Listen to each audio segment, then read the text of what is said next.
Okay, so thank you everyone and welcome everyone who is here today on this very sunny day, and to those who are watching back as well on the recording. So as I mentioned, we're here today to explore what is HVO, hydrotreated vegetable oil. And we're delighted to have the support of Inver Energy Ireland here. We're also extremely delighted to have such wonderful speakers and such great representation to from around the tourism trade. So I'd like to introduce you to our panel discussion. Our panel is going to be moderated by Jerry Purcell from Firm Future Consulting, who has a lot of experience in supporting businesses who have converted to HVO. And we are also joined by MD of Dublin Bay Cruises, Eugene Garrahy, and also sustainability lead for CIE Tours, Ken Lyons, who are both two businesses who've changed their fuel to HVO. And we're also joined by Daniel Fitzpatrick of Inver Energy Ireland, who is a supplier of HVO. So without further ado, prior to that, we will have time for questions and answers at the end of the webinar, but do please feel free to use the chat function, ask any questions while they come up, and also we are here to connect. Our Sustainable Tourism Network is very much about connection and collaboration. So do pop into the chat function, introduce yourself, where you're coming from, your name, of course, and if you want to give any details as to why are you here, why are you interested in knowing more about HVO. So without further ado, Jerry, I'm gonna leave it over to you. Great, thank you very much, Aoibhinn.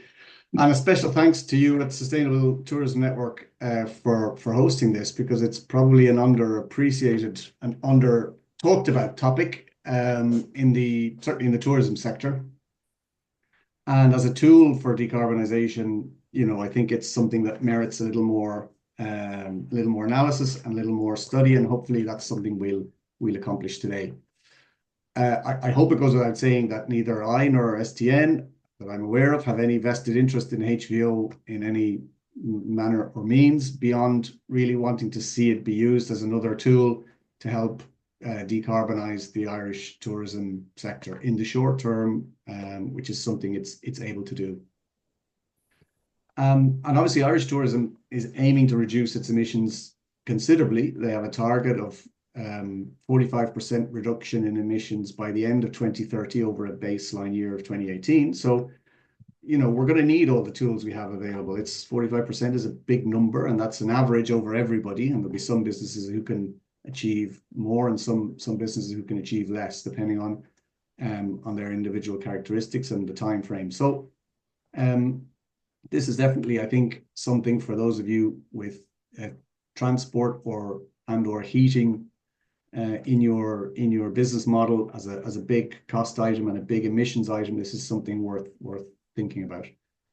A big thank you also and a welcome to the panel, to Eugene, to Ken, and to Daniel. I hope they're going to provide loads of insight, some experience, some anecdotal evidence, and kind of just open a dialogue, really, because I'm sure we don't have all the answers on this call, but it should be hopefully enough to get everybody thinking and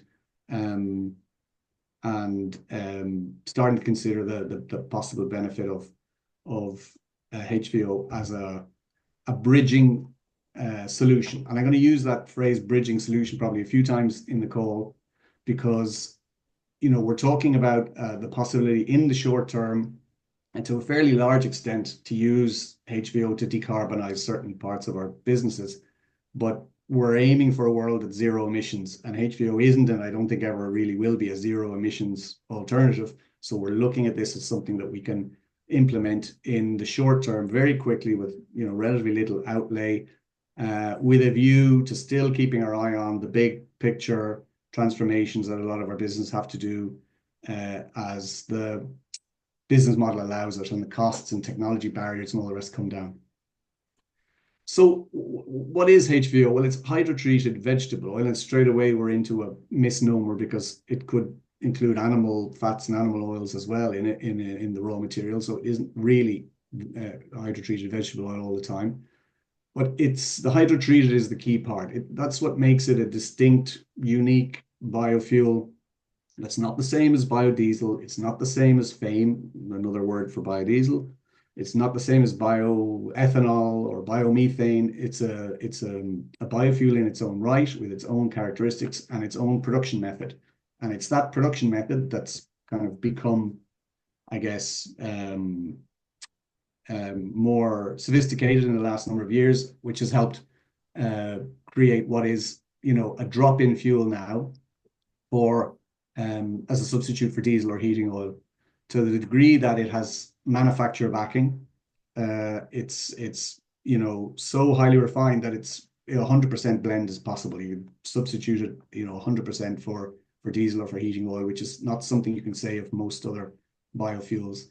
And it's now finally kind of cost competitive. So that's for the industry huge news because as with all sustainable transformations, most of them come with a price, or a lot of them come with a price. And thankfully, for something like this, the price is a lot more manageable. And obviously, the big news is that it contributes significant emissions reductions for any business that adopts it.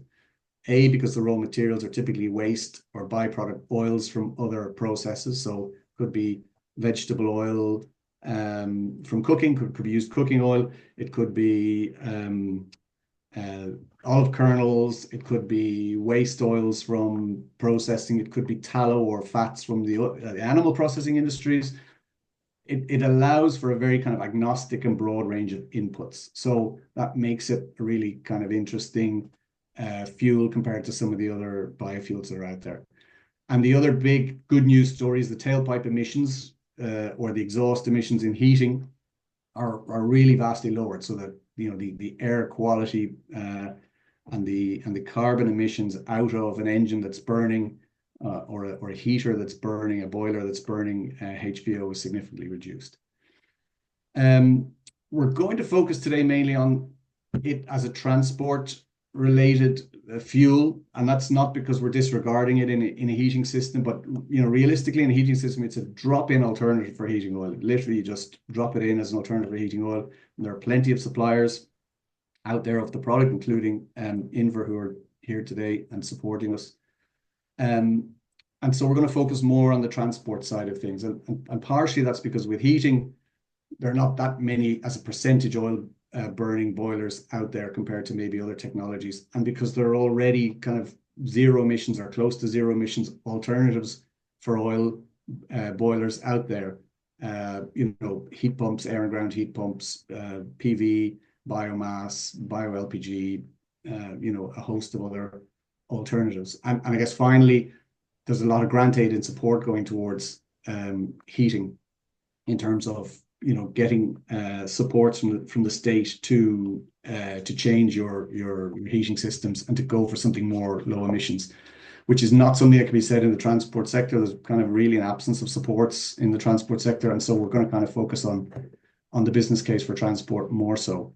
But that's not to say that it couldn't be used for heating either. So with all that said, I'd just like to open it up to the panel. And first off, I hope I haven't mangled the sort of definitions of HVO there in my intro, Daniel, but perhaps you could talk to us about how HVO and its kind of unique hydrotreatment means it can draw from a wider range of materials and it can produce this kind of quite refined fuel at a relatively comparatively low cost. Kind of how did we get here, and what does the market look like? And are we, if I take on HVO today, what's the HVO market going to look like for the next few years? Yeah, Jerry, thanks, Mel. And I'll just give a little bit of background on Inver, just kind of who we are and where we come from and what role we feel that we play. So Inver Energy has been operating in the Irish market for about 25 years. The core business started with the development of the terminal in Foynes, the import terminal in Foynes, and developed as a wholesale supplier into the Irish market based on that. We've got 120 branded retail sites under the Inver brand. We don't own all of those. Many of those are owned and operated by dealers. We also supply at a wholesale level to all the major operators in Ireland. So we'd be responsible for roughly around 10 to 11% of all imported liquid energy products in Ireland. We are owned by a company called Greenergy, who would be one of the largest biodiesel producers in Europe. So Greenergy would have 3 biodiesel refineries, 2 in the UK and 1 in the Netherlands. So essentially, through our retail fuels, we produce biodiesel, but we also purchase ethanol and HVO and supply those products into the market, either blended or at 100%. So we have a terminal in Foynes, which is probably one of the most modern terminals in the country. And in the terminal in Foynes, we can blend different recipes, for want of a better word, at the rack. So each truck could have a different blend, a unique blend of product in it. So say, for example, if you wanted a 30% HVO mix, we could do that. So just on HVO, what is it? Where does it come from? So it's quite, I suppose, a hot topic at the moment is the where does it come from? If we start there. So the HVO is a waste product. It's based on wastes primarily. The products we buy are based on used cooking oil. So used cooking oil is vegetable oils that have been used in another application that are no longer fit for human consumption and qualify as a waste. So essentially that has little enough value at the point of use, say a restaurant or an industrial facility, and at that point it gets sold as a waste product, and people like Greenergy or other producers would purchase it on a wholesale market and then refine it, treat it, and turn it into a usable product. So what's the difference between, well, first thing to say, Greenergy doesn't actually produce HVO. We buy it and we supply it, but we do produce biodiesel. So the processes are similar, but not the same. The last step in hydrogenation is what makes the difference really for HVO. So you're essentially, through the hydrogenation process, you're removing oxygen molecules from the product, which makes it more stable and not susceptible really to organic growth. So it acts more like a fossil product. So it just means that it's easier to handle, it's easier to store, it's more uniform in relation to engine management, etc. And that's why essentially people tend to prefer it, and manufacturers definitely tend to prefer it over biodiesel. From a sustainability perspective, there is little difference between biodiesel and HVO. It's the same feedstock essentially. So it's just a slightly different process in the treatment and the refining. So the product we source, generally we source from fairly reliable third parties, counterparties. As Greenergy, we're in the wholesale market on a regular basis, and we import the product directly into our terminal in Foynes. So we've dedicated tankage in Foynes, and we have a 5 million litre tank dedicated to HVO in Foynes, which allows us supply both into the retail fuels market and directly to end users if required. We're at a point now, Daniel, aren't we, where the pricing is, relatively comparable with diesel, and albeit oil prices now having dropped in the last while, thanks to our friend across the water. So the gap is open, but it's not because the cost of HVO has risen. It's just that oil prices have dropped a little in the recent past.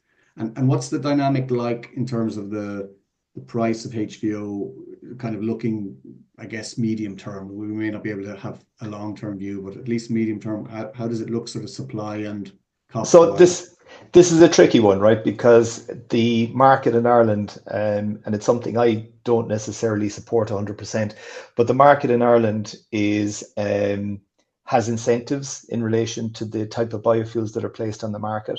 So it's through the RTFO scheme that different people are rewarded different amounts for meeting their obligations. So you have obligated parties within the market, and we all have a number of ways of meeting our obligations. HVO is one of the I suppose, highest rewarded products in the market. And biogas would be another. Hydrogen, if you can get it into the market, is very highly rewarded, as is renewable electricity. But essentially, through obligated parties using HVO to meet their obligations, this allows that benefit flow through into the pricing to the end user. So it's very close to diesel at the moment. It might be 2.5 cent above diesel.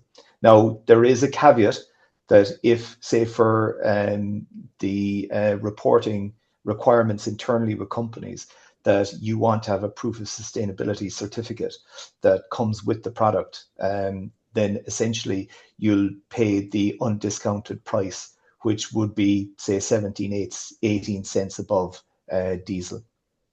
But that's for people who require certification for their own scheme. Or you have people who reclaim the value of the sustainability through their own schemes rather than through the RTFO. Just to clarify that for people, Daniel, so that's not to say that somebody who needs to know what the emissions of the fuel that they're buying so that they can report that they can still get that, but get the fuel at a lower price. It's only if they want the certification so that they can make a claim themselves as a business under scheme, exactly. Fuel. Yeah. Okay.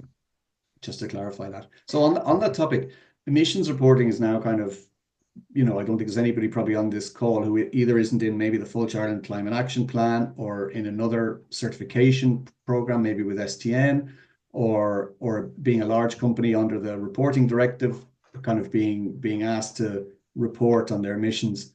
And so I guess a lot of people would probably want to know, if I switch today from 100% diesel, or let's call it E7, 7% diesel E7 to HVO, what am I going to be able to say about how my emissions reduction, and how could I report that, given that HVO can come from a lot of different materials and different distances?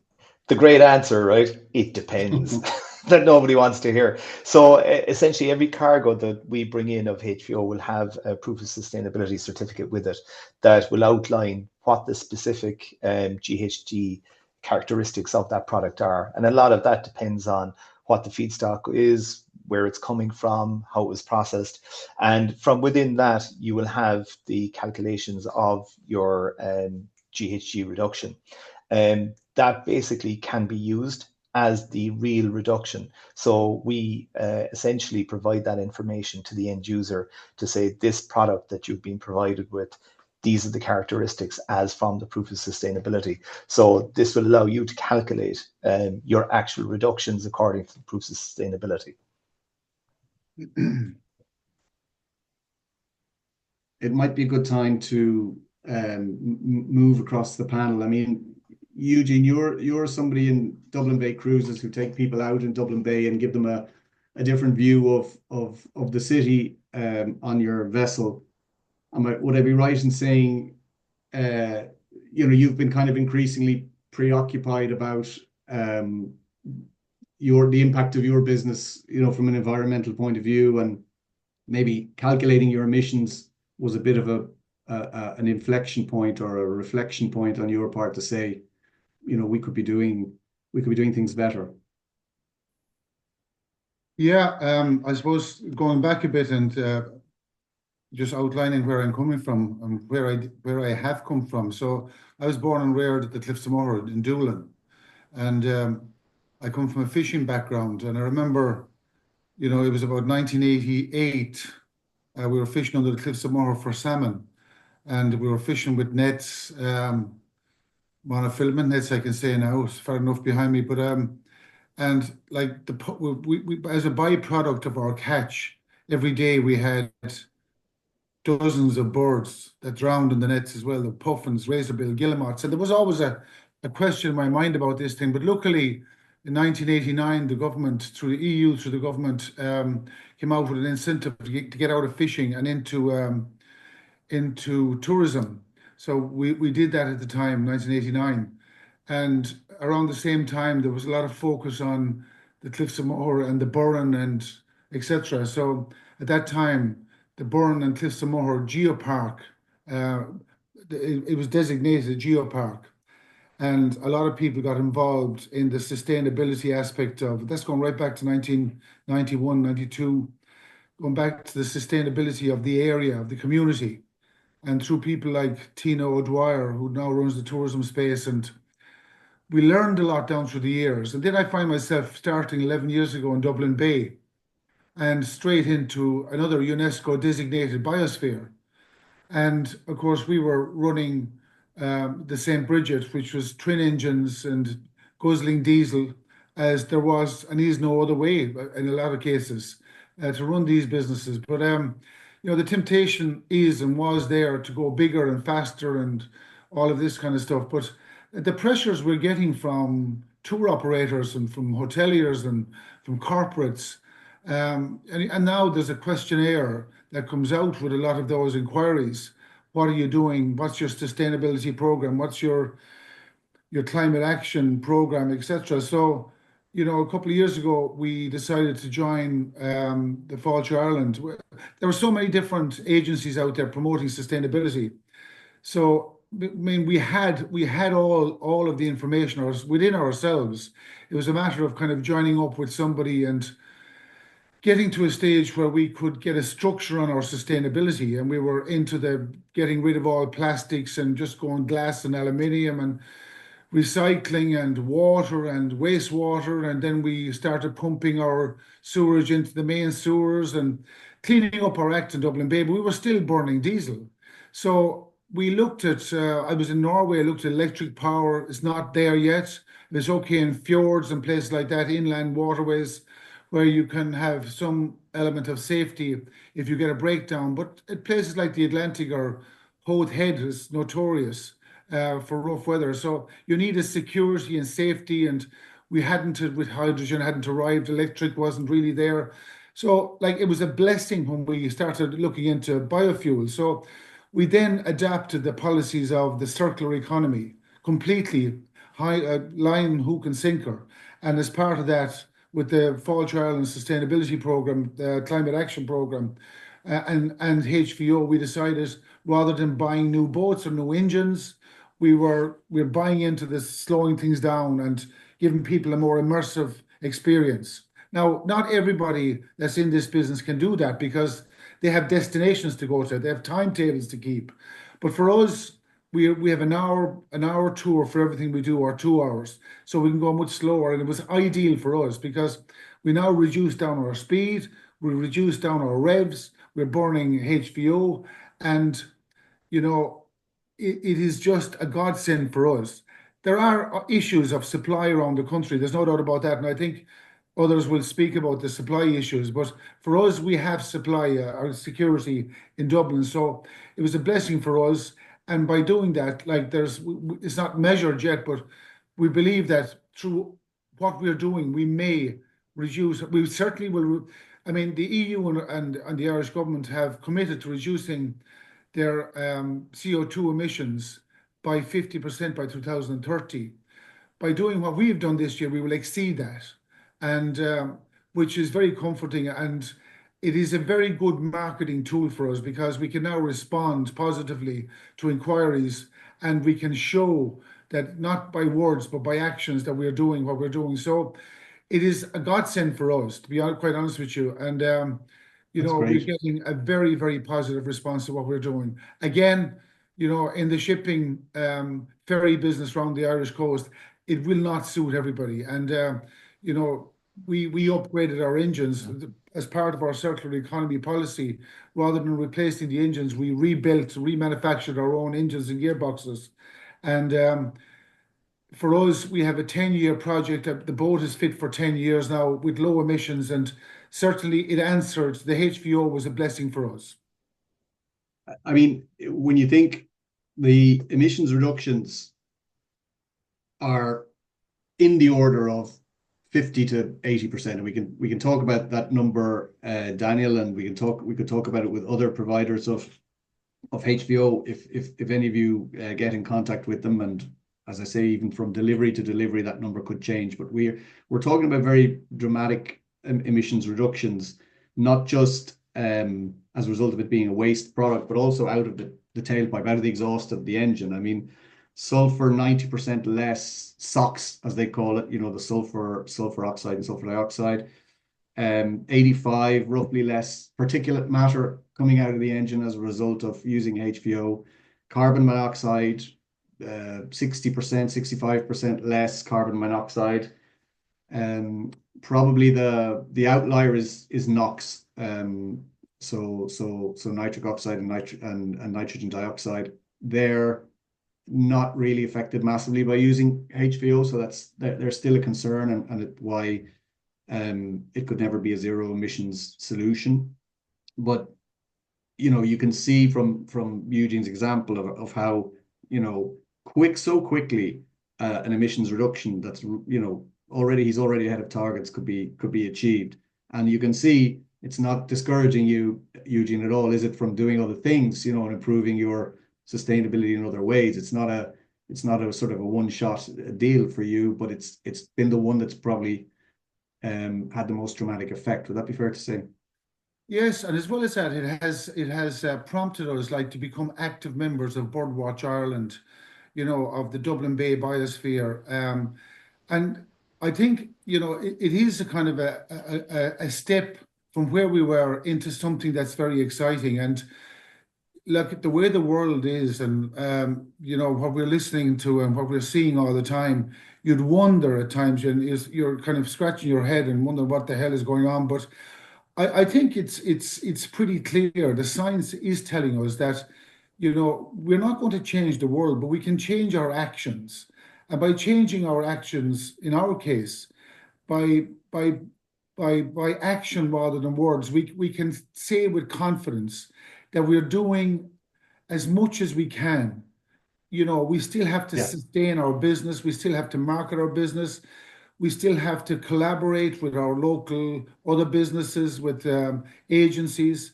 But it's a seismic step, the HVO for us, as well as I mentioned earlier on, a lot of other sustainable and climate actions that we're taking. For sure. I mean, Ken, in your case, it's a good segue, because in Eugene's situation, he was able to make the decision for himself.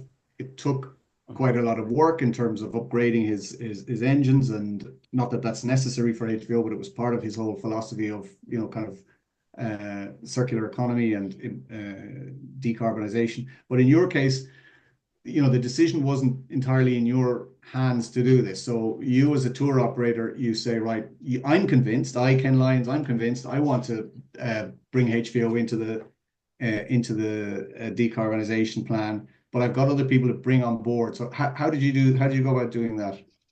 Yeah, Jerry, it's a really good point. There's so much I think a tour operator wants to do, but there's also the acceptance around the fact that they've very little direct control.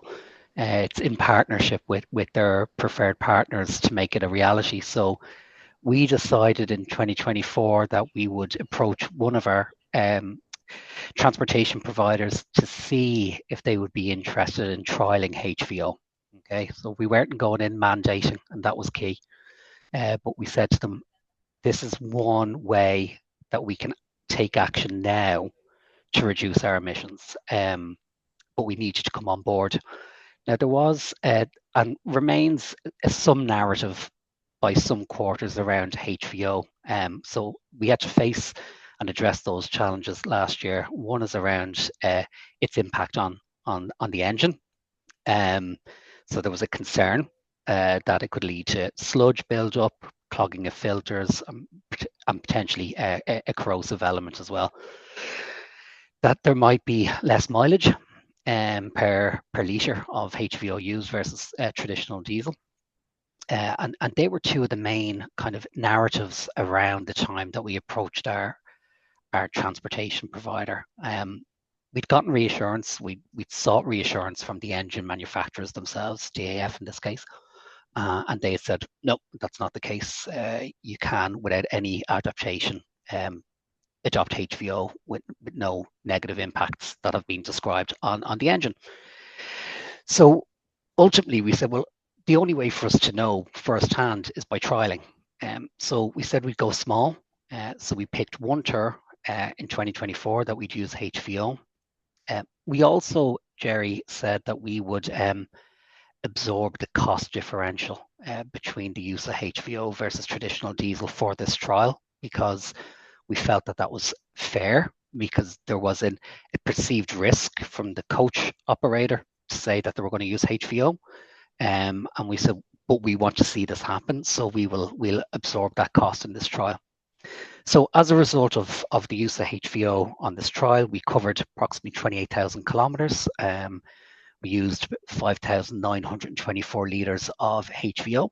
And I'm delighted to say, with absolutely no negative impact on the engine or engine performance, it was like for like mileage per litre of fuel used. And we were able to put to bed some of those concerns. And as a result of doing that trial, Jerry, last year, going into the 2025 season, we're now in a position to work with 4 of our coach providers and use HVO across 5 of our scheduled tours for 2025. So a significant increase. And just to put that into context, that represents approximately 32% of our passengers who are going to enjoy Ireland and Scotland this year will be traveling in those destinations on a coach that's using 100% HVO fuel. So it's a very exciting time, but it was thanks to the willingness of our transportation provider to undertake this trial last year and join us on this that we're able to kind of ramp up the use of HVO this year.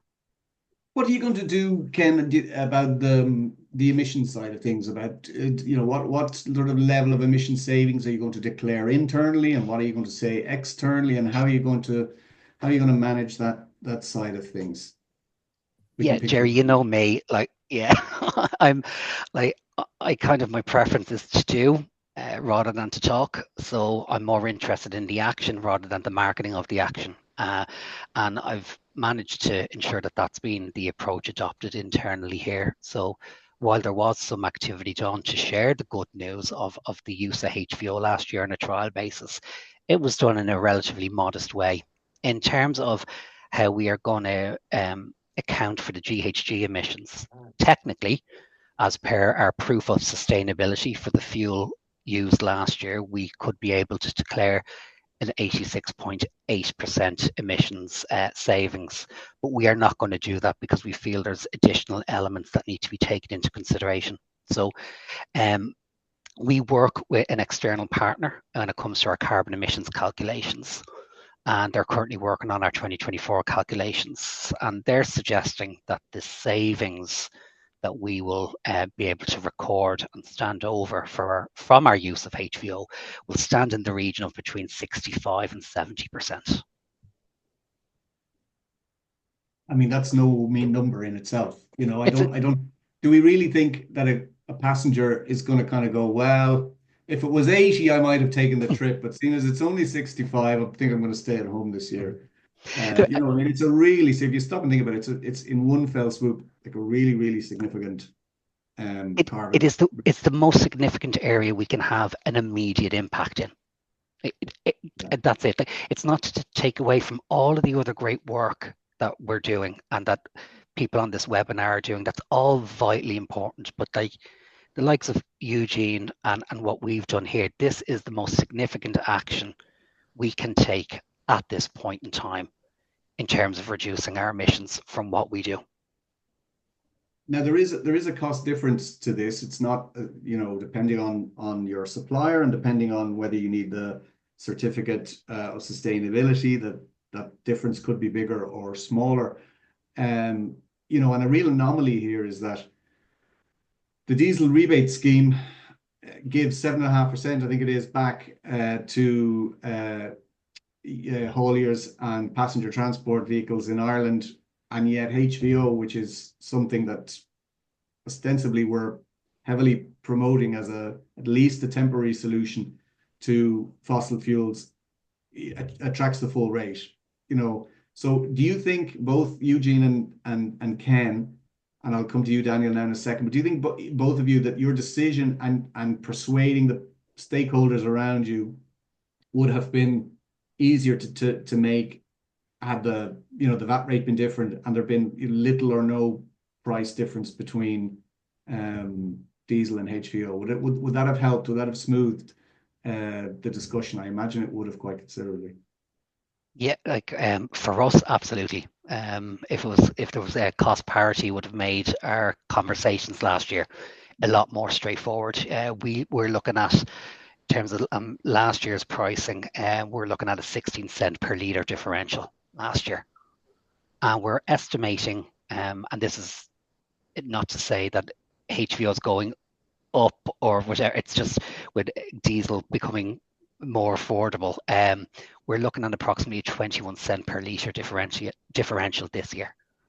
So Right. it's not to be ignored. It's a critical business decision when you're looking at that type of differential, and you multiply that out by the litres of fuel used over the course of a season's operations. Yeah. I guess for you too, Eugene, it's Yeah, I think I touched on that earlier on, and I'm purely speaking about the maritime shipping business, domestic. It's not, I mean, the fact is there's a differential there, and if that is maintained and or increased now that the sulfur diesel is dropping, it's going to be difficult. There's two issues. There's price and supply. I think we've overcome the fact that it's a drop in fuel now and people accept that. But there's supply and there's the pricing. And regardless of what type of maritime business you have, if you're running diesel engines, unless you're prepared to run them at a lower revs, you're going to be burning a lot of diesel, and if there's a price differential there, it's going to be substantial. Like if you can slow down, certainly you're getting closer to achieving something that's acceptable. But for engines that are running up to 1700 revs, I think that price differential is going to be critical. Daniel, what are the state, like, are you in your sort of discussions with the state? What are they saying about the diesel rebate scheme in relation to HVO? Is there any active conversation about that, and how do we keep the cost as close to the diesel price as possible? To be fair, I think most of the discussion around the diesel rebate scheme that comes from, say, the FTAI and the IRHA, people who would be heavy users of the scheme. Essentially, that feeds in post our sale into the market. So I suppose from our perspective, like the reality is that like biofuels are more expensive than fossil fuels. It's that simple. And the market generally, the way the market works is the market puts a value on carbon and it puts that on top of the product. So essentially, if you're looking at carbon reduction, then essentially you're competing with all the different opportunities for carbon reduction in relation to price. It's not a very popular thing to say, but for me, at a certain respect, I would almost say that multipliers and certs and everything like that, I don't necessarily agree with the way the system works, that in effect everything should be given a carbon rating and it should be priced in relation to what it actually costs. And then you could see exactly how much your carbon reduction is costing you, and there'd be a bit more transparency. But it's just, I think all the different schemes that are there, they're quite convoluted. They make it a little bit opaque for the end user. And obviously where there's kind of pricing opaqueness, there's opportunity for people to make money. So from that perspective, it's not the best for the market either. But I think the guys are right. I think at the moment, the dynamic we're seeing is that the fossil fuel is coming down. The biofuels are holding steady. So essentially what we tend to see is that the biofuels will come down again, because essentially they are substitutes for fossil fuel. So I would expect to see a stabilization of the biofuel pricing to maintain that differential, because the differential is the carbon reduction nearly always. So that in my experience, that'll kind of maintain.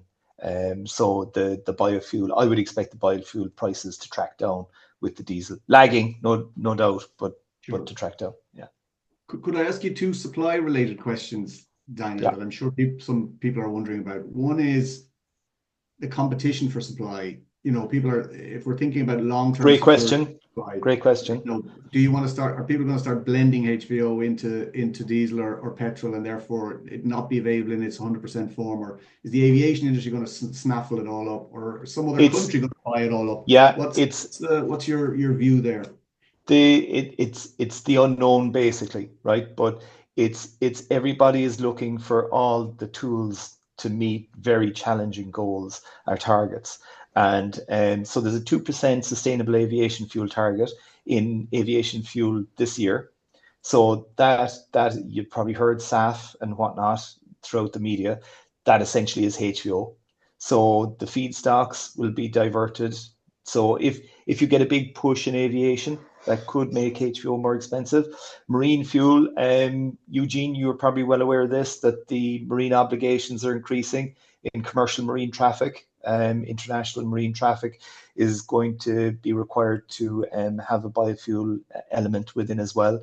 And they're now coming under the ETS2, which is the emissions trading scheme. So again, every element of transport or energy usage is becoming part of the target. And as such, the demand for all lower carbon fuels is increasing.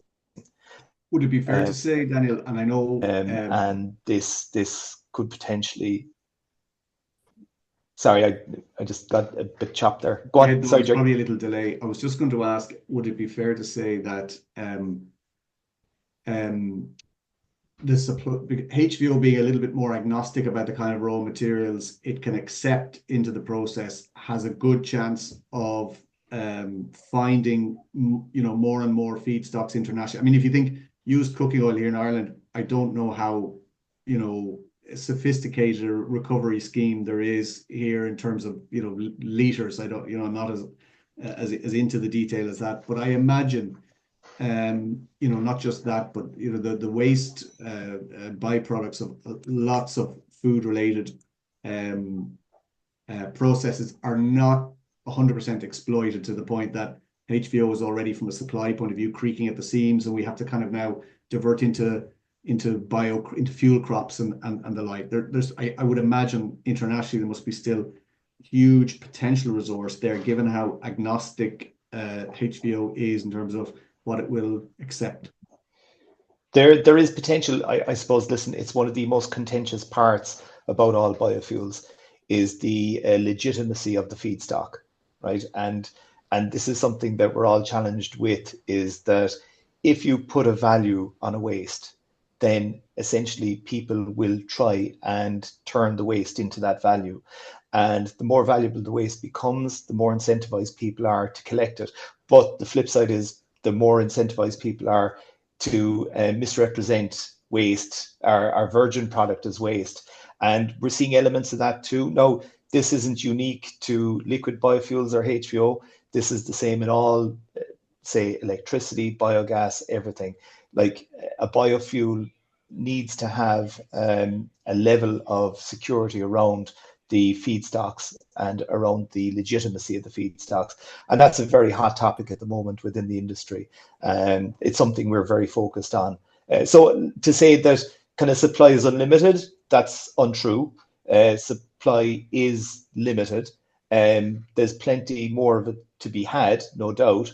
But the demand is also growing at the same time. But the alternatives, it comes down to the cost of the alternatives, and when in certain cases, like Eugene, like your alternatives are very limited and they're very, very costly. So HVO at this point is the best transition fuel that I can see on the market presently. It's very versatile. It's very stable, very manageable. The pricing systems are there, like all the pricing structures are in place. The delivery network is in place. The infrastructure is in place. So it's something that works right now. It's something that is available right now. It's something that is affordable right now. On the topic there, you just touched on it, and it was going to be my second question about supply, was for those businesses around here who maybe they don't have access to a pump network, or they don't have a business model that really works out of a pump network, and they want to substitute into HVO, but they may need tanks, or they may need availability of depots around the country. They may be doing tours, for example, in coaches where they need to know that every X kilometers there needs to be a supply available. And that is growing. It's growing in your business and it's growing in the business of other providers. But as far as, for example, let's say they need a tank in their yard at the very minimum, and they might be in somewhere relatively remote, what's the likelihood that somebody like Inver could supply them or could find a solution for them? Yeah, we could, absolutely. Are there's distributors that could? Like, to be fair, one of the questions that came up in the sidebar there was, is there HVO available at an Inver station in West Kerry? Presently, no is the answer, but we do have.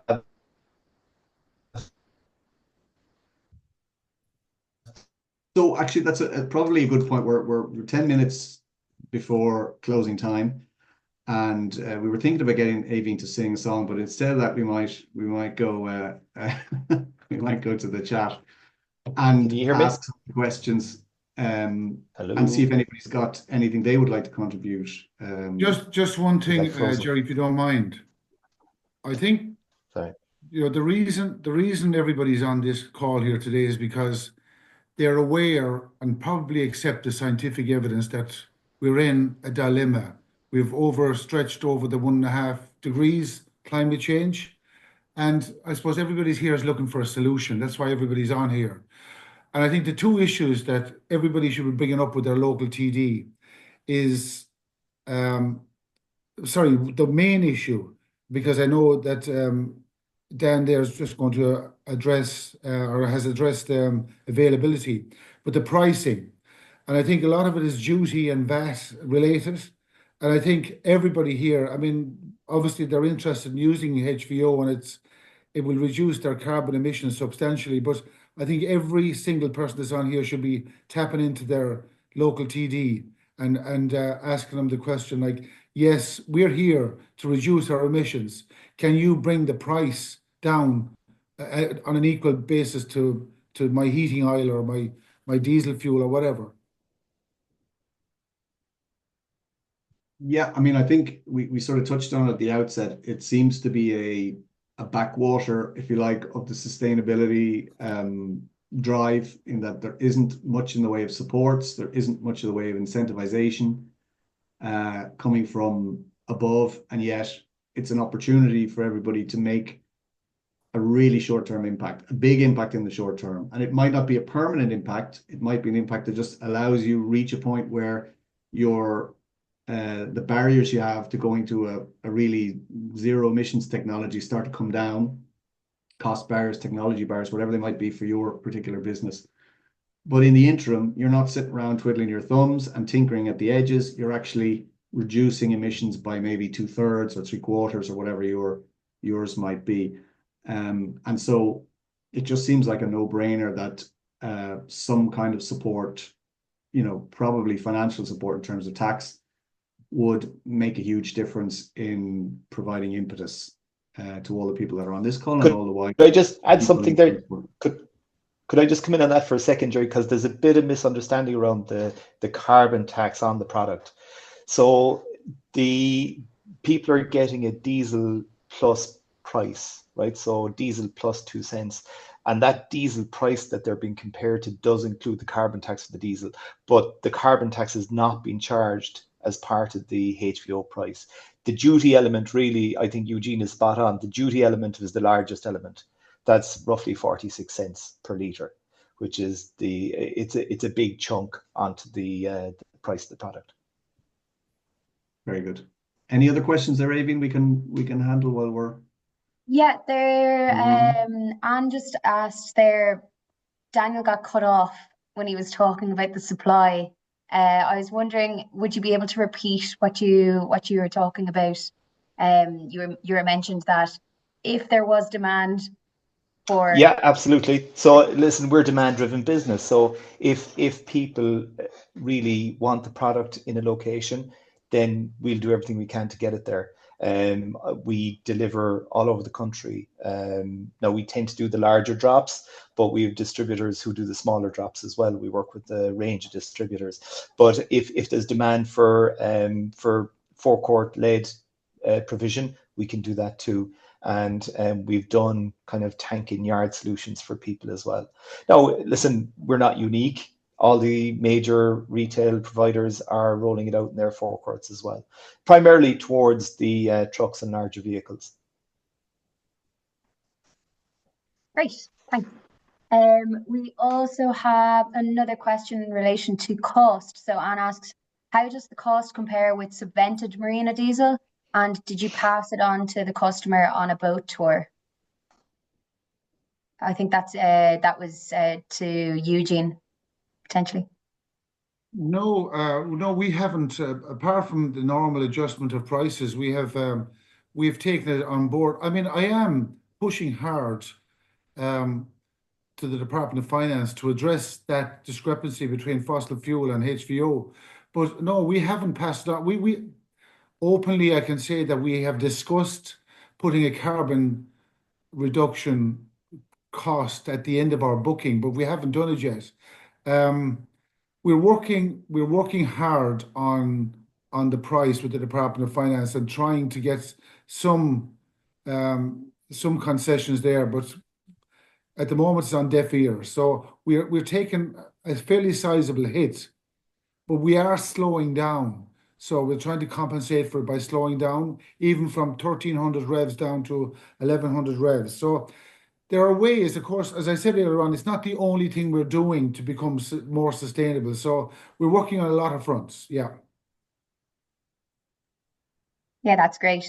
I think a big message that's come out of today is that this is not, you can have a significant change in implementing HVO, but let it not be the only action that you're taking. And even slowing down in transport, you can have sizable impact there too. I think this question was already answered, but Michael is asking, he's wondering, why is HVO fuel more expensive than regular diesel fuel? It could range up to 10 cents per litre. Is it carbon tax or excise duty that is causing this increase? And could a case be made to ensure that the HVO cost is at a very minimum less than regular diesel fuel? Daniel, I think I'm going to throw that one for you, though I think you answered it already. I can answer it even tougher, and it's an awful answer. You won't like to hear it. But the reason it's more expensive is because it's more expensive.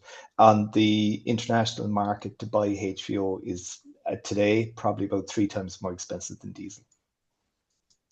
Cool. And we do all kinds of jiggery pokery to make it cheaper, but that's the reality. Great. Well, great. Yes, and Ken, this was directed to you. You did answer it already in the chat, but just so it's out there anyway. So the 4 coach suppliers as part of the trial that you had, are they covering the additional costs of using HVO on their own, or what you mentioned a comment in there just to Yeah, so for this year we'll be working with 4 of our coach partners, and it'll be on a shared cost basis.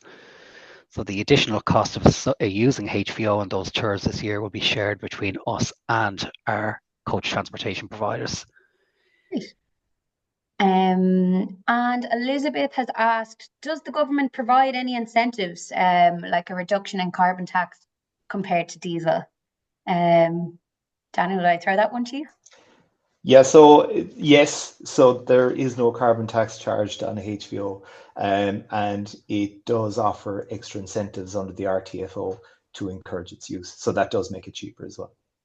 Could I also just to clarify the abbreviations, the RTFO, would you be able to just clarify what that is? Yeah, that's the Renewable Transport Fuel Obligation. So within Ireland and most European countries, there's an obligation on the importers primarily of liquid fuels, fossil fuels, is what the obligation falls on, that for every litre of fossil fuel that's imported and placed on the market, that the obligated party is obliged to place renewable fuel on the market as well.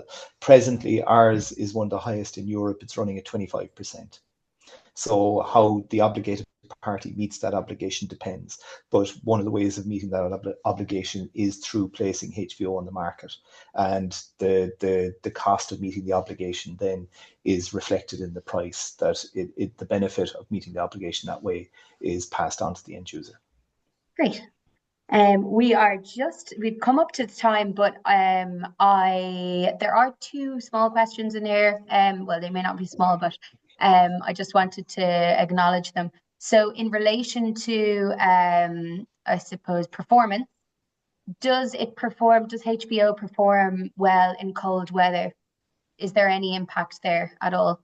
Ken, you've unmuted yourself, so I feel like you're jumping to. Well, yeah, even well, our trial last year ran between May and end of September, early October. So I'm not sure if that's a good barometer of how it performs in cold weather, but that hadn't come up in any of the conversations with setting up the trial or with its use this year. So I'm not sure if there is any implication on performance.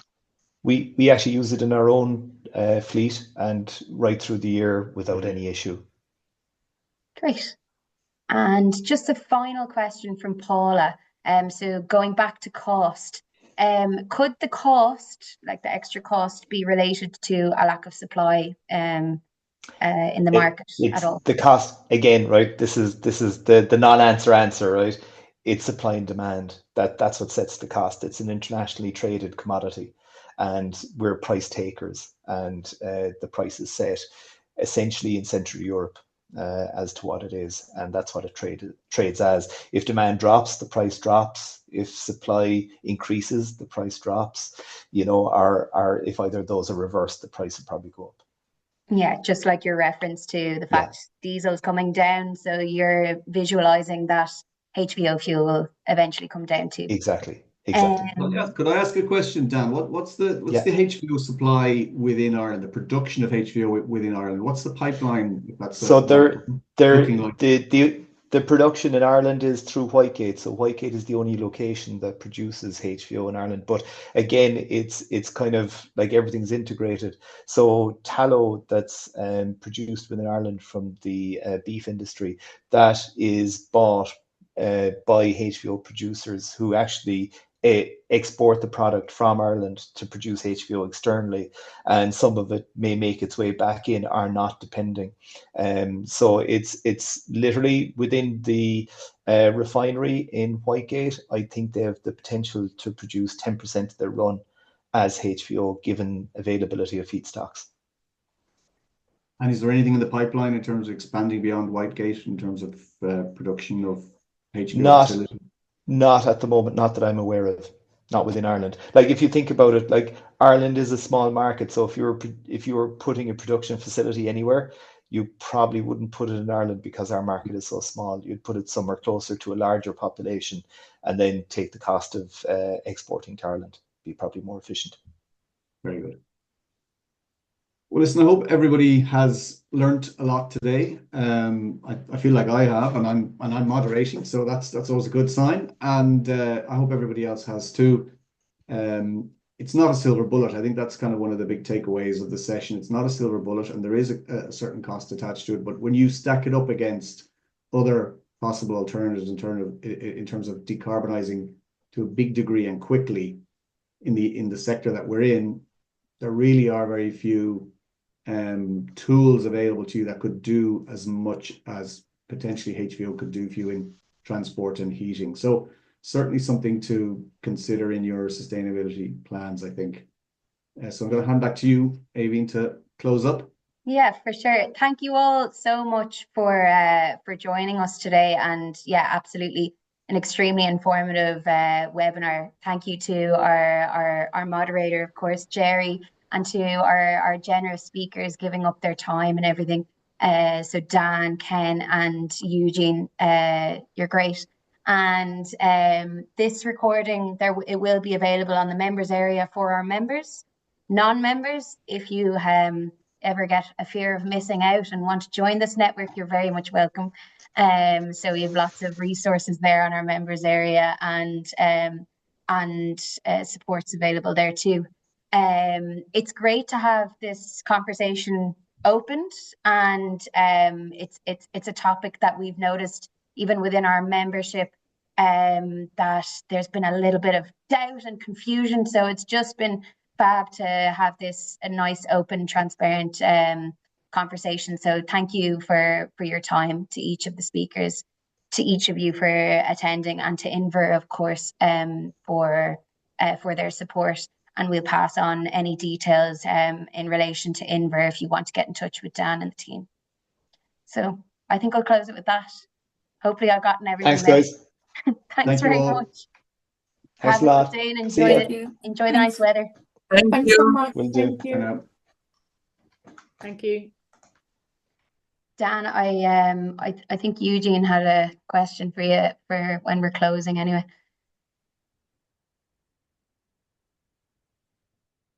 Dan, what's your mobile number? Data protection. I